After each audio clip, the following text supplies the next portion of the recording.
We've got some breaking news out of the NFL where the 49ers have agreed to a 3-year, $63 million extension with linebacker Fred Warner. That's the latest from our NFL insider, Jonathan Jones. His new deal makes him the highest paid off-ball linebacker in the NFL. Warner has been first-team All-Pro in each of his past 3 seasons and has the second most tackles in franchise history. He's also led the Niners in tackles in each of his 7 seasons with the team. Fred Warner is the 3rd big extension for the Niners that they have gotten done this offseason. If you remember, they also got a deal done with Brock Purdy and George Kittle. And let's welcome in Jonathan Jones here to talk about this. So the Niners, they give Fred Warner that extension, making him the highest paid linebacker in the NFL for the 2nd time in his career, JJ. So what does this tell us about how the Niners feel about Fred Warner and how they value him ahead of this upcoming season?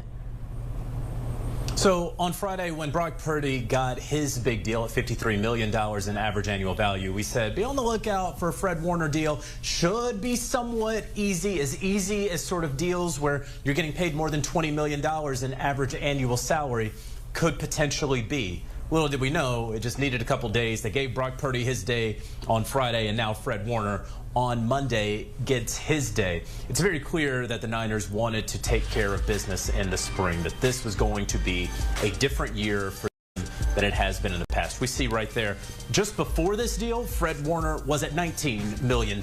He signed that deal in 2021.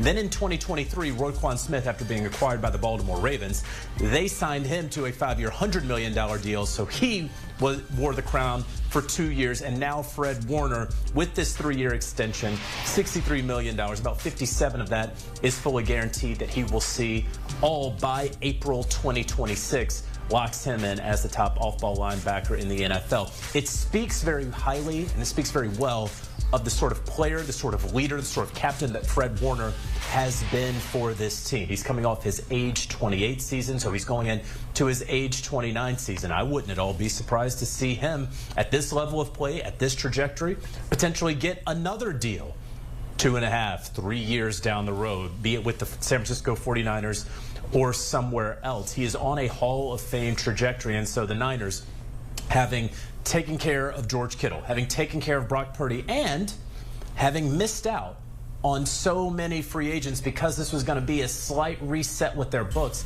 take care of Fred Warner, where, frankly, it was simple. Like I just said, he was averaging $19 million per year. Now they bump him up to 21. That's not like Brock Purdy, right, going from that rookie contract to $53 million per. So this one, if you had asked me which one is certain to happen this offseason, I would have said that Fred Warner's was certain to happen because of how simple it was. And now you take care of all 3 players before we even get to Memorial Day weekend. Yeah, so as mentioned, JJ, the 3rd big extension over the past just few weeks for the Niners. Just talked about Fred Warner, of course, Brock Purdy and George Kittle. We just showed that full screen. That's a whole lot of money that the Niners have been spending in these extensions, of course, coming off of a very disappointing season that we saw about a year ago. What does this tell you with the Niners and their plans and what they want to do moving forward, that they're making it a priority to keep their core guys together? Yeah, well, I think it's not just a priority to keep their core guys together. It's been a priority to take care of this now. There's no sense in having the distraction. There's no sense in having the training camp holdouts. And I'm not saying any of these 3 players would have potentially held out. But you don't have to worry about that. The last several years, the Niners have not seen a Bosa show up to training camp, or Deebo Samuel here or there. The Brandon Ayuk saga lasted forever. Trent Williams, at his advanced NFL age, took a little while. Christian McCaffrey, that one was more voluntary work before they ultimately gave him a raise after his fantastic season a couple years ago. This right here makes sure that you have your core group all there for your entire voluntary workouts, for your mandatory minicamp, the 2nd week of June, and then, of course, for training camp. We see right there George Kittle. That one was another easy one. They knew that Trey McBride was going to get $19 million in average annual salary from the Arizona Cardinals. Now let's go ahead and give this to a guy who's been one of the top 2 tight ends consistently in the NFL for the better part of the last, 5-6 years. But you see right there, the right column, who they lost. They sent away Deebo Samuel. Talanoa Hufanga, they wanted to keep, couldn't afford. Dre Greenlaw wanted to keep, couldn't afford. No one except the Green Bay Packers were paying Aaron Banks what he wound up getting. Charvarius Ward, he was always going to go get more money, and probably because of personal and life situations was going to see himself outside of San Francisco.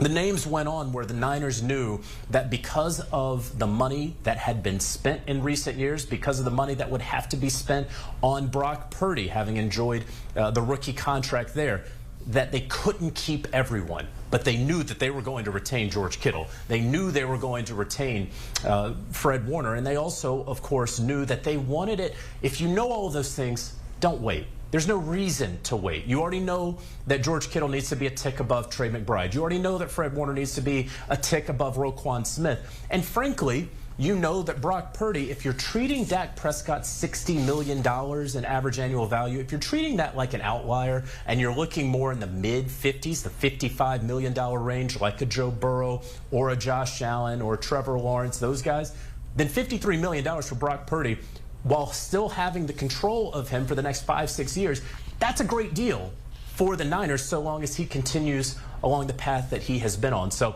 all in all, a very solid offseason after losing so many guys in free agency for the Niners, not wasting any time, not dillying nor dallying, but getting straight to it. No dilly-dallying. They've certainly been putting paper to pen and making all those deals. So, JJ, this is a squad that went 6-11 last season. A disappointing showing for this Niners squad. You know, injuries were a big part of it. Their win total is sitting around 10.5 right now for this season. When we look at the strength of schedule, it's one of the easiest, well below 500. I think maybe only the Saints have a strength of schedule that is easier.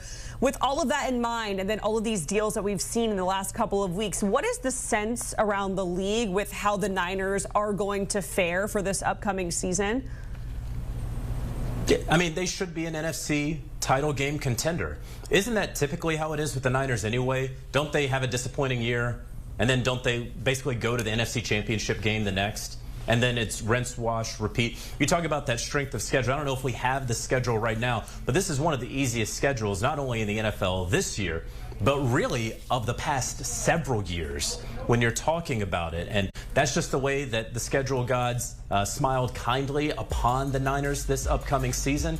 I mean, look at that right there. Of course, this is based off of win percentage from the previous year. So most of these teams are going to improve themselves, no question about it. But we see right here, I mean, look at that schedule, right? And I don't mean to cast aspersions against any of these teams, but whew, that looks like if you have the Niners as a healthy team, and the injury bug, again, bites them seemingly every other year.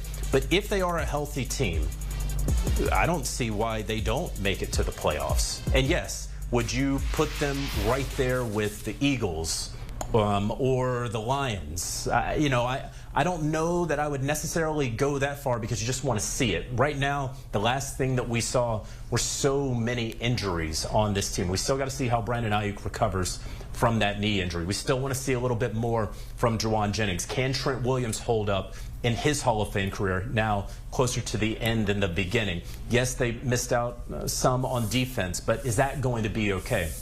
But when you